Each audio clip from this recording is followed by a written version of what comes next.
Swifties of the US, UK, and Europe, get ready for a deep dive into the dazzling, unpredictable world of Taylor Swift. She's not just a pop icon. She's a global phenomenon whose life is packed with moments that'll make you laugh, gasp, and maybe even shed a tear.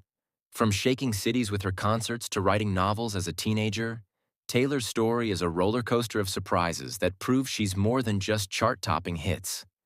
Whether you're singing Anti-Hero on the London Underground, dancing to Love Story in a New York dive bar, or dreaming of her Eras tour in a Parisian cafe, these 13 mind-blowing facts will make you love Taylor even more.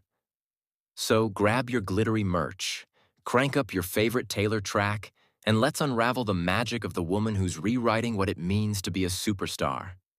Let's kick things off with a moment that literally shook the world. In July 2023, Taylor brought her Eras tour to Seattle, Washington, expecting a sold-out show at Lumen Field. What she didn't expect was that her performance would register on the Richter scale. Scientists at Western Washington University were monitoring seismic activity when they noticed something wild. The combination of 70,000 screaming Swifties, thumping speakers, and Taylor's high-energy performance caused a 2.3 magnitude earthquake. That's right. Her fans' enthusiasm, paired with the pounding bass of songs like Shake It Off, sent tremors through the city strong enough to rival a 2011 NFL gamequake caused by Marshawn Lynch's touchdown run. Geologists were floored, with one researcher joking that Taylor's show was a seismic love story. Taylor, ever the performer, didn't bat an eye. She loved giving Seattle a night to remember. For fans in Manchester or Berlin, imagine the ground shaking under Wembley or Olympia Stadium because of your cheers. That's the kind of power Taylor wields on stage, turning concerts into natural phenomena. Speaking of power, Taylor seems to have a knack for seeing into the future, almost like she's got a secret crystal ball tucked away in her guitar case. Back in 2008, during a chat with Ryan Seacrest, she casually talked about brushing off mistakes by saying you just shake it off. Fast forward 6 years, and boom, her single Shake It Off dropped, dominating the US Billboard Hot 100 for 4 weeks straight and earning diamond certification for over 10 million units sold. It's one of her biggest hits, with its infectious beat and sassy lyrics resonating from Los Angeles to Liverpool. But her prophetic streak doesn't stop there. In 2014, while accepting Billboard's Woman of the Year award, Taylor told the audience that the next winner was probably a young girl sitting in a piano lesson or singing in a choir. Flash forward to 2019, and Billie Eilish, a former choir kid who honed her craft at the piano, took home the same award, thanking Taylor for inspiring her. Fans across London and Paris were buzzing, wondering if Taylor's secretly orchestrating the music world.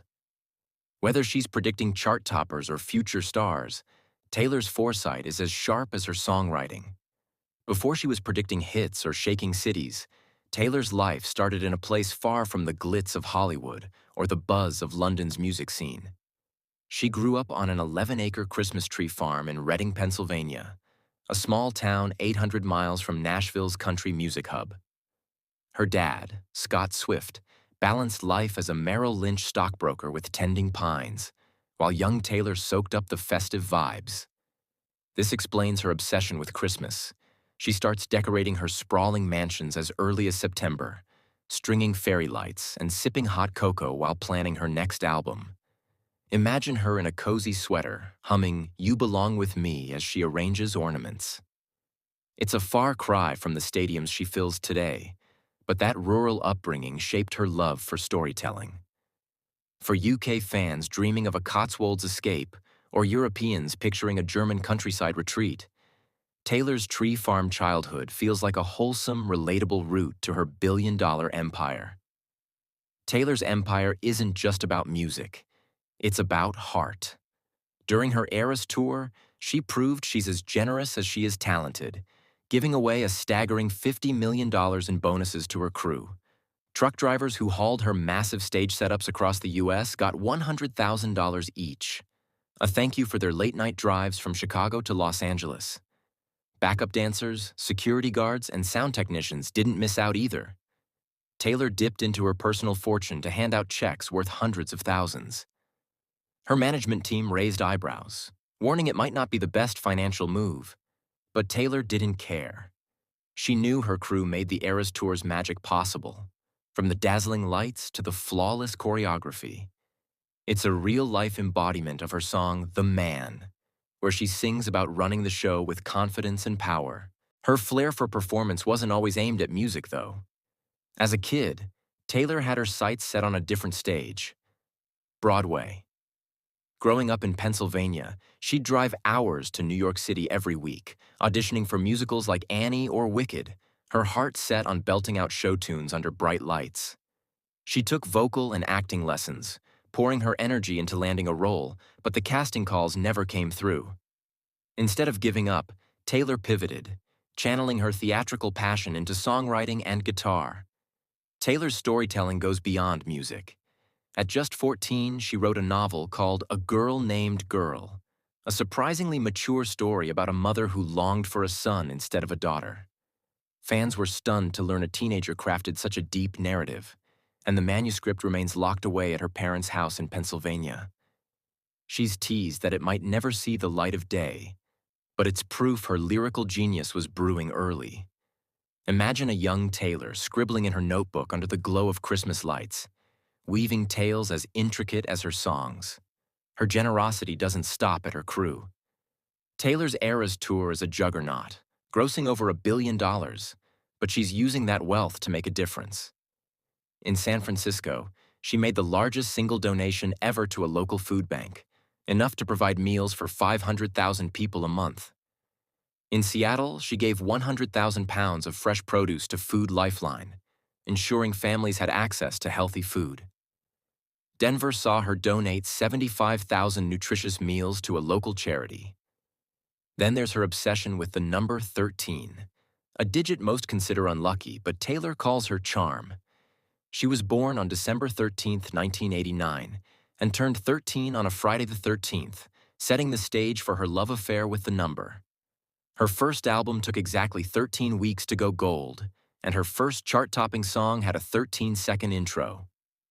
At award shows, she's often seated in the 13th row, as if the universe is winking at her. The ultimate moment came at her first Country Music Awards performance, when a producer gave her a 13-second countdown before she hit the stage. Nervous but determined, Taylor took it as a sign and delivered a show-stopping performance, later winning 10 CMA awards. Before she was a global icon, Taylor had a surprisingly practical dream. As a first grader, while other kids wanted to be astronauts or pop stars, she told her teacher she wanted to be a financial advisor, inspired by her dad's career as a stockbroker for Merrill Lynch. Little Taylor didn't know what stocks were, but she admired her dad's passion for finance. His savvy paid off when he invested $500,000 in her first label, Big Machine, earning a $15 million return when it sold. While Taylor's not trading stocks on Wall Street, her Eras Tour's billion-dollar haul shows she's got a knack for business. Taylor's music is so powerful, it's sparked bands across the globe. In Australia, radio stations paused Shake It Off because it dominated charts, crowding out other artists. In China, her 1989 album faced heavy censorship, not because of its content, but because its name coincided with the Tiananmen Square protests of 1989. It's just her birth year? Her song, I Did Something Bad, was also banned there for being too provocative. Even the Trump White House once shut off her music because of her support for Joe Biden, with an aide blasting her songs only to be told to turn it off. When she's not shaking stadiums or jinxing sports teams, Taylor's keeping it real with her food choices. Her favorite restaurant isn't a Michelin-starred spot in Paris or London. It's Cracker Barrel, where she chows down on pancakes, hash browns, and bacon. On tour, she whips up quick spaghetti with butter, but back home in Tennessee, she indulges in comfort foods like sweet potato casserole, brisket, and molasses cookies. Her go-to breakfast? A buckwheat crepe with a fried egg, ham, and parmesan. For Swifties grabbing fish and chips in London or burgers in Los Angeles, Taylor's love for relatable eats makes her feel like a friend you'd meet at a diner. Finally, Taylor's setting her sights on Hollywood. She's directing a feature film for Searchlight Pictures, building on her experience crafting music videos like Anti-Hero, Bejeweled, and the cinematic All Too Well. The script's a mystery, but with her storytelling genius, it's sure to be a hit. She's already proven she can command a screen, blending drama, visuals, and emotion in ways that resonate from Hollywood to Hamburg. For fans dreaming of filmmaking in London studios or New York's indie scene, Taylor's leap to directing is a call to chase their own creative visions. So, there you have it. 13 facts that show Taylor Swift is more than a pop star. She's a seismic force, a generous soul, and a storyteller who's conquered music, charity, and soon the big screen.